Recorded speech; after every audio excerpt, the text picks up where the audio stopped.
நான் இன்னொன்று தடவை சொல்கிறேன், நான் ஒரு மிக சாதாரண ஒரு ஆக்டர் தான். சூப்பர் மேன்லாம் ஒன்று. நிறைய பேர் கேட்பாங்க, ஏன்னா இன்டர்வியூவில் இவ்வளோ சிரிக்கிறீங்க, ஜாலியாக பேசுகிறீங்க, படத்தை பற்றியே பேச மாட்டேங்கிறீங்க. ஏன்னா 24/7 வேலையாக இருக்கிறதுனால என்னோடய ரிலாக்ஸேஷனே உங்களை பார்க்குறது தான். இன்டர்வியூவில் நிறைய பேர் நீங்கள் ரீசெண்டாக கவனிச்சிருக்கலாம், ரொம்ப அதிகமாக சிரிக்கிறேன், காமெடி பண்ணுறேன்.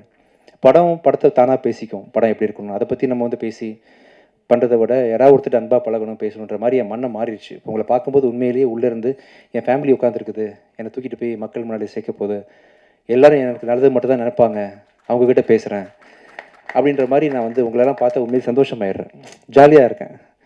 பயப்படலாம் இல்லை, என்ன தம்பிலாம் ஏதாவது ஒன்று கேட்பாரு, சந்தோஷமாக எதிர்கொண்டு அதுக்கு பதில் சொல்கிறேன். ரொம்ப பாசிட்டிவான வைப்பை நீங்கள் கொடுக்குறீங்க.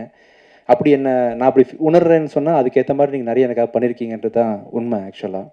ஸோ இன்றைக்கி வரைக்கும் நான் இன்னொன்று தடவை சொல்கிறேன், நான் ஒரு மிக சாதாரண ஒரு ஆக்டர் தான். சூப்பர் மேன்லாம் ஒன்று பயங்கர டேலண்டட் ஆக்டர்ஸ் நானே என் கண்ணால் பார்த்துருக்கேன். பட் எனக்கு வந்து நீங்கள் ஏதோ ஒரு காரணத்துக்காக ஒரு பெரிய அங்கீகாரம் கொடுத்து தூக்கி வச்சுருக்கிறீங்க. அதை வந்து பண்ணி என்னை 25வது படம் நடிக்கிற வரைக்கும் ஒரு ஆக்டராக நீங்கள் ஆக்கி வச்சுருக்கிறீங்க. உங்கள் எல்லாருக்கும் என்னுடைய மிக மிக தாழ்மையாக மனமார்ந்த நன்றிகளை தெரிவிச்சுக்கிறேன்.